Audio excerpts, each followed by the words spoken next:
Today I thought I'd try a simpler, easier, low-key video and show you my art book collection. I feel like I'm not the kind of person who actually hoards a lot of art books because I tend to prefer books that have texts and books that I can actually read, like a story or a nonfiction.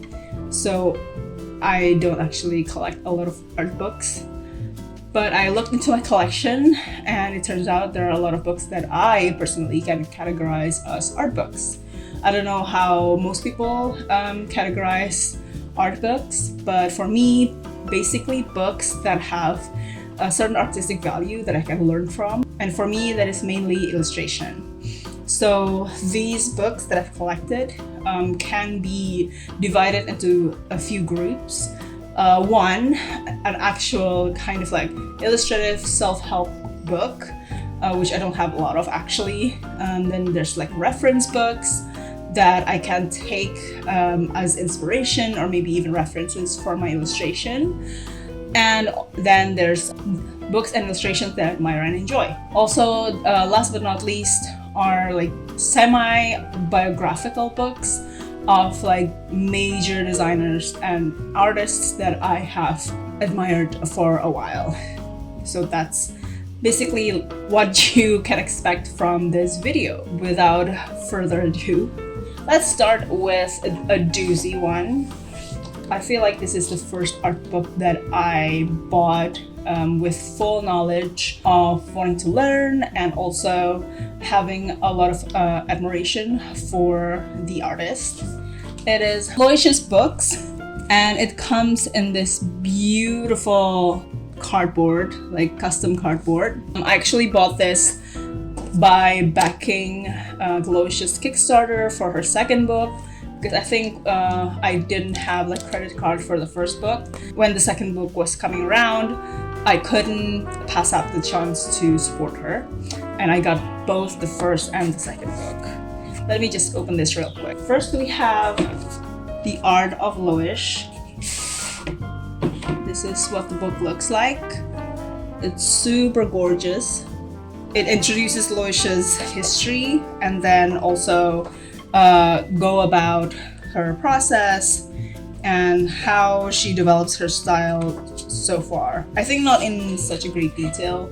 I think she goes on greater detail about that in her third book, but I can see a lot of her mindset when creating an artwork, and it does make a lot of sense to me. It's not how I have approached illustration, but I have learned to become a lot more, I won't say nonchalant, but a lot less rigid about it and a lot more brave in my process too. And at the end, she also like includes a step-by-step process of one of her artwork, which you can learn a lot from. You can see from her techniques how she handles an artwork from like start, from sketch to finishing. And then there's the second book. It's called The Sketchbook of Loish, which talks a lot more about her process from her sketches to her finished artwork, and also how she tackles illustrations, how she uses sketch to explore her ideas and end up creating a finished work. And this book also ends with a lot of tutorials on how you can create certain effects that Loish likes and what she is inspired by, etc., that you can probably practice with and you can add into your own workflow. It really like shows the behind the scenes and little secrets that Loish has used to create her own work. If you're a Loish fan as well, you may know that this is not her last book. Like, she has her third book, which is The Style of Loish. I actually backed that on Kickstarter as well, but I neglected the Kickstarter for too long and didn't enter my address in time. So I missed my chance to get the book, which is so stupid. because I backed the book. Why couldn't I just keep track to make sure that I get the book that I want, you know?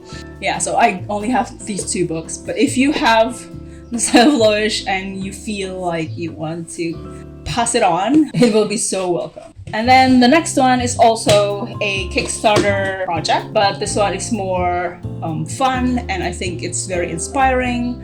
It makes me want to try my hand on the subject matter as well. It is Atlas of Fantastic Worlds. It is a collective project by various French illustrators, and I think also some French Canadians as well. The book comes in 2 languages, so it's a bilingual book, and it consists of various maps created by each of these illustrators. These maps are completely fantastical. None of them is real.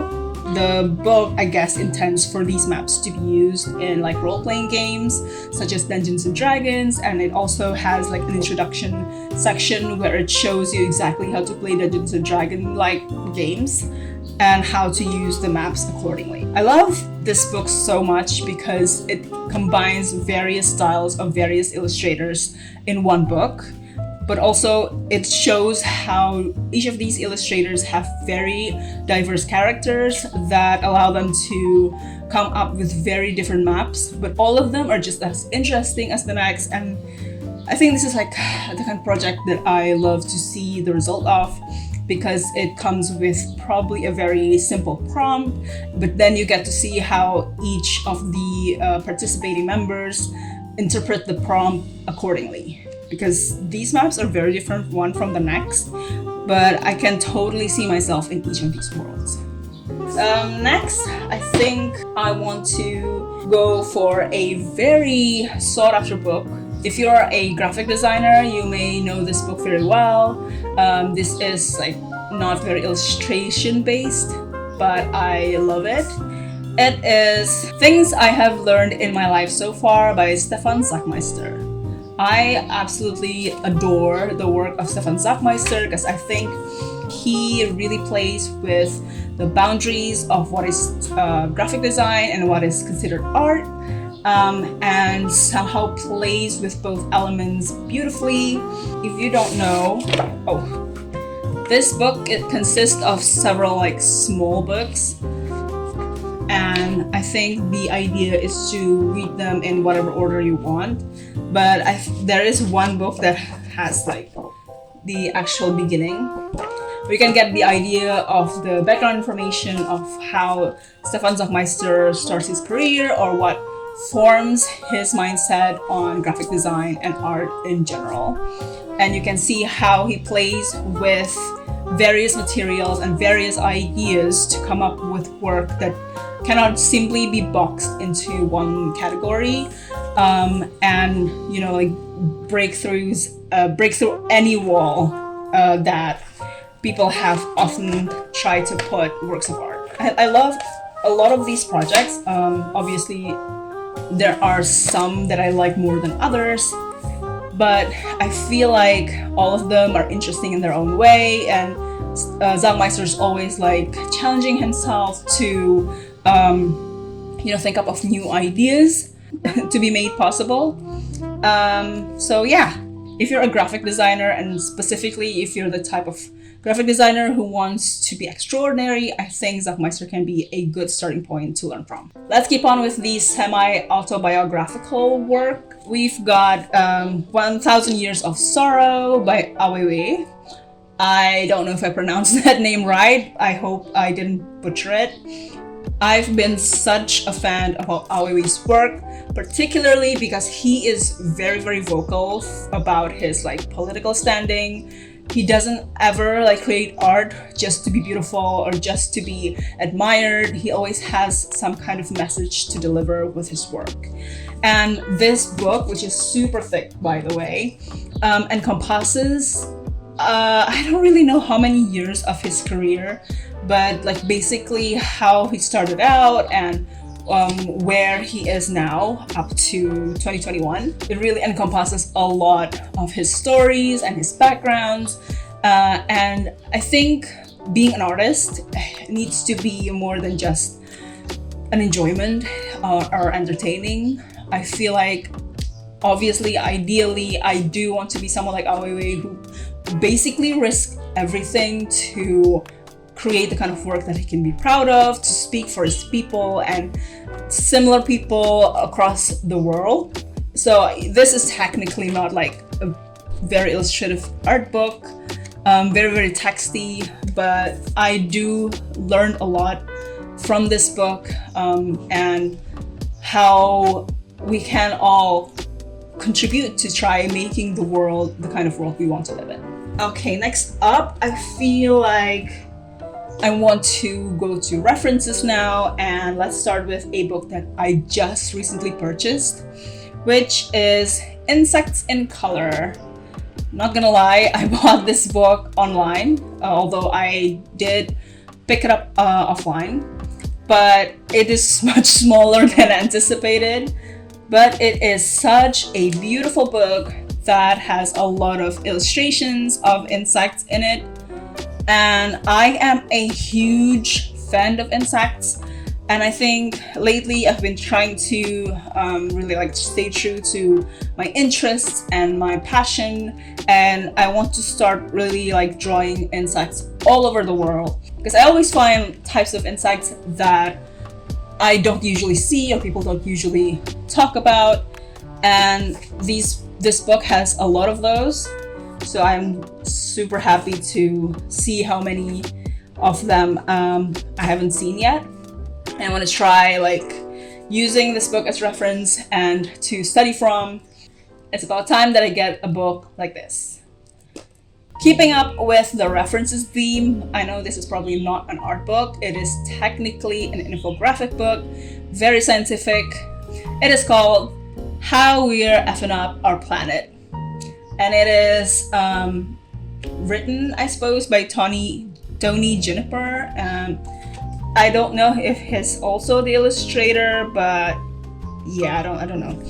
But this was published by DK Media, which you might know as like the publisher who likes to publish educational content for children.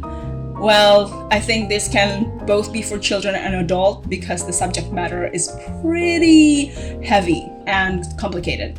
So this is basically a book that shows how the Earth has changed in the past several decades and what we've done to make it worse and what we can do to stop it. It is an infographic book, as I've mentioned, but each spread features different kinds of infographics that take on different styles and different approaches, which I absolutely love. And I love how the infographics make the data and the information a lot easier to understand.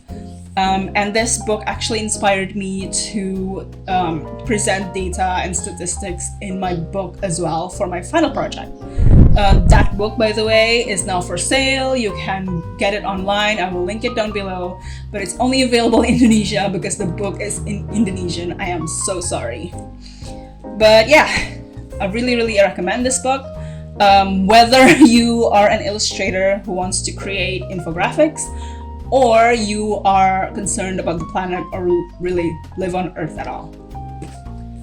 Okay, so now we are jumping on to books with great art that aren't necessarily trying to teach us something about how to make art, but can actually be a good reference on how to make the kind of art that we want.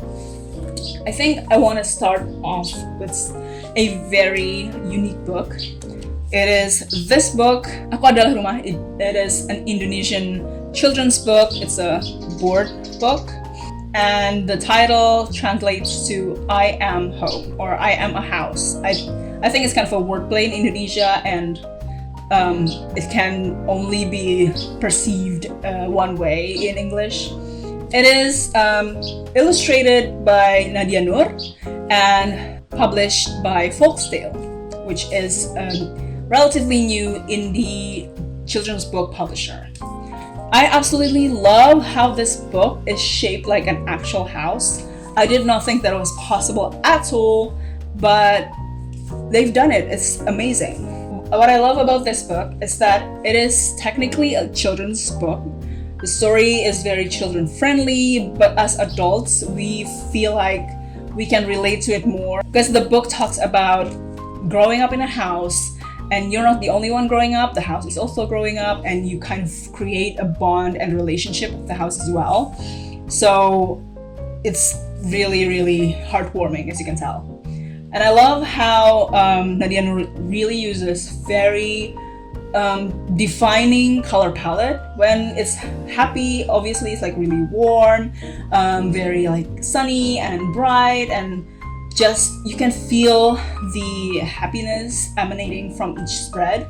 But when it's sad, you can tell, oh, there's like very lack of colors, and like very cool colors dominate, very dark, but then it kind of picks back up again. So yeah, I really recommend this book. You can get it at Folksdale. I will link it down below. And you can even like this, there's a spot in the back where you can put like maybe your family photo if you want, your photo of your child. Really cute. Okay, I think this next one is kind of an exclusive book. It is called Tripwerk 6. Tripwerk 6.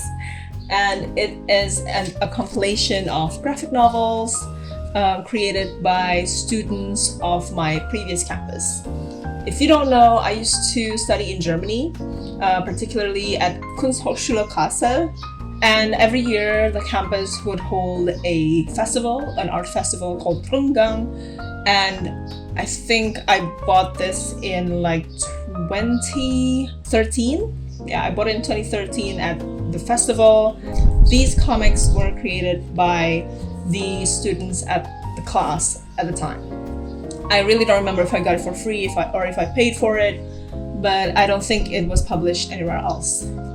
I really love this book because it has a lot of very different stories and very different styles because it was created by different people, and it really shows me the inner workings of the comic scene in Germany in particular, because I feel like Germany has a very particular style when it comes to like street art or pop culture references, and specifically graphic novels.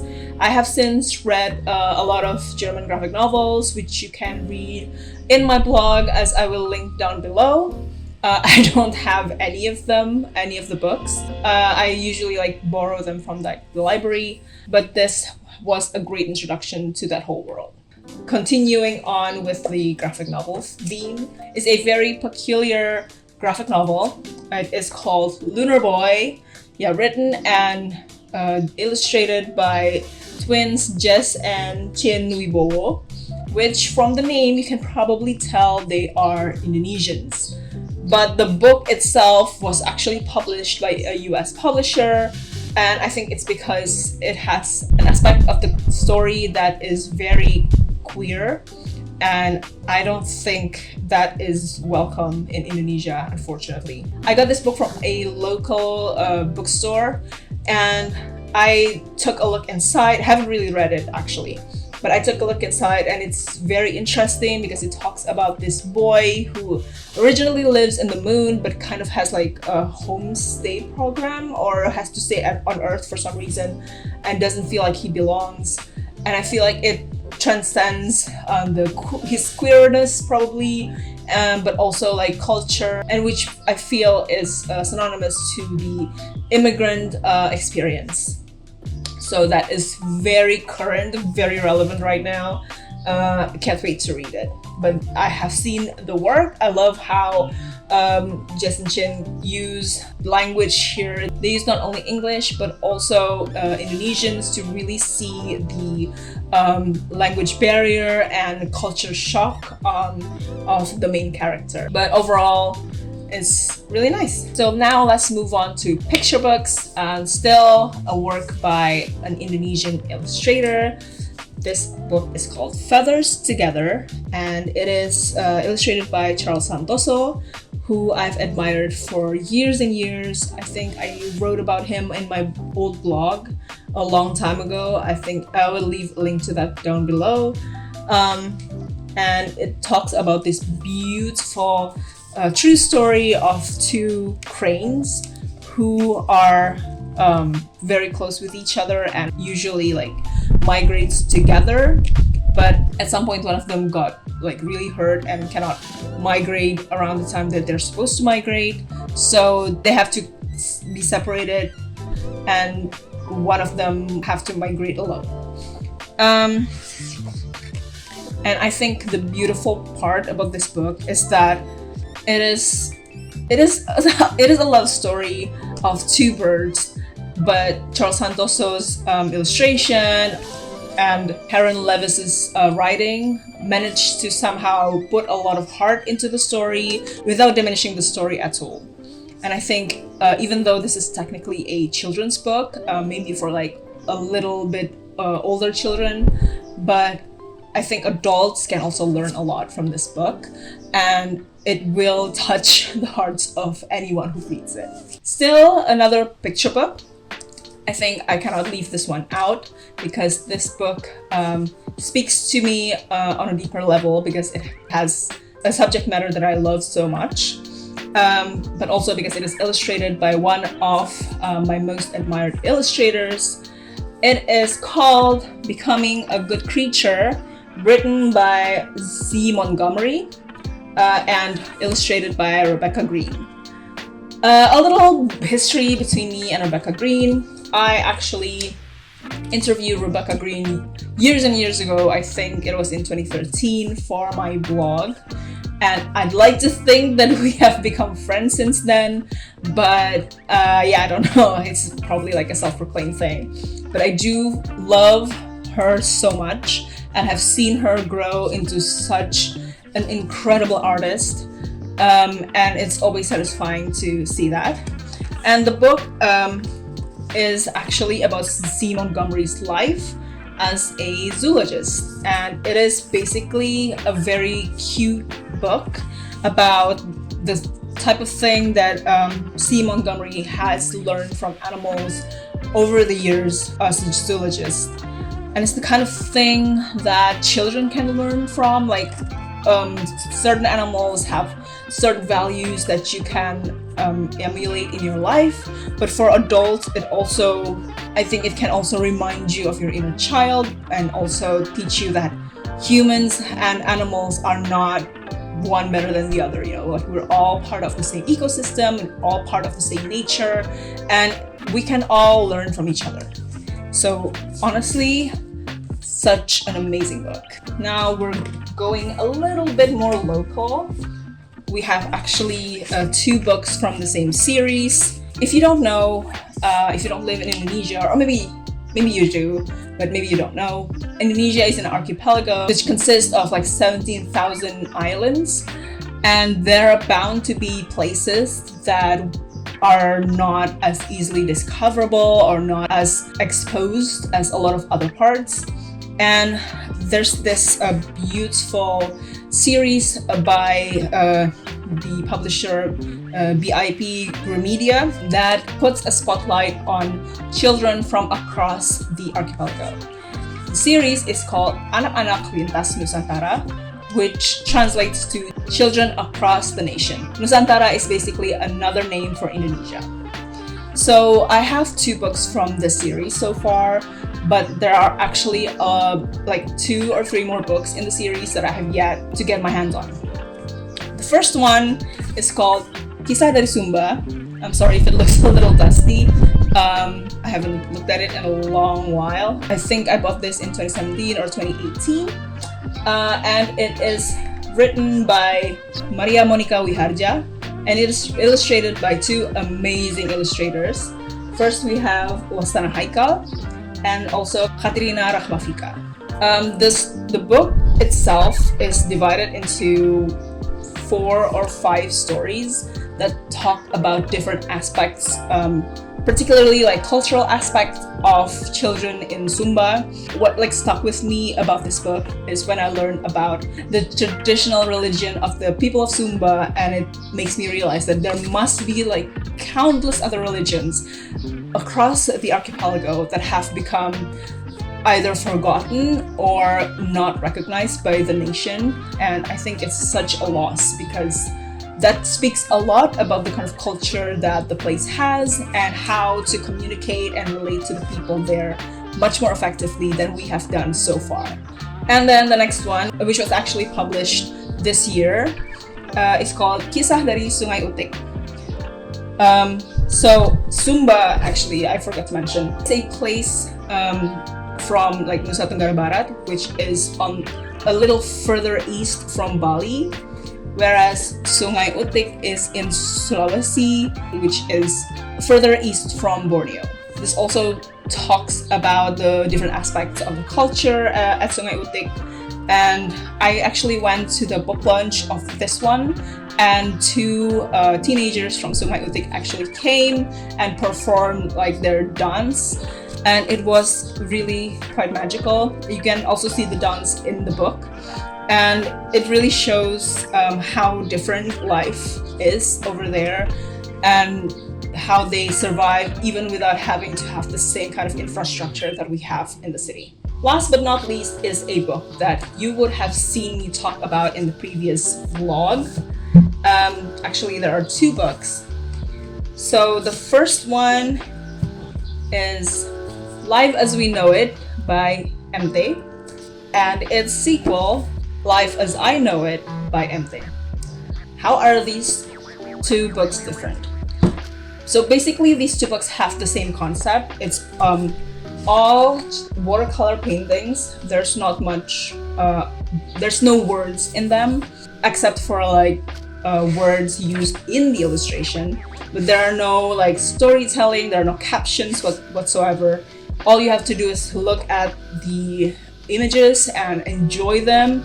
And maybe if you're like an artist, if you want to try your hand at watercolor, you can learn a little bit about Mas MT's technique and also color theory, etc. But it's basically just very illustrative. There's not much to say about the story. But the first book is kind of like a look back at our lives before the pandemic. So this was created and published when the pandemic was at its peak. It's kind of a love letter to our pre-pandemic time. Whereas the second book is a more general concept. It celebrates doing things alone. It celebrates finding solitude by yourself and enjoying your own company, while also sometimes in the company of others. But basically, mostly like spending time by yourself. And because I feel like in society, and I feel this is also what Mas MT feels as well, we put so much weight on having someone there with us, that whenever we like go to eat alone or go to the movies alone or do basically anything by ourselves, people look down on us as if it's not our choice to do things by ourselves. As if making a choice to do things by yourself is such a crime, or nobody would ever choose that, whatever. Where I feel like actually enjoying your time alone, enjoying your own company is the first step to finding the kind of company or companion or partner or life that you want out there. You know what I mean? So I really resonate so much with this book. I also love how the book is divided into like different aspects of life, from like doing chores, working, like shopping for groceries, etc. And it's done so beautifully because each section seems to use the same color palette, making it easier to tell when, I've already moved on from the previous part and now I'm on to a new part super easily. Also, I admire Mas MT's use of colors. I think his color combinations are always so spot on and so totally him that, it's easily recognizable. I think that's all the art books that I have with me right now. I think I still have some more, but either they're really old or basically they don't feel as influential for me anymore.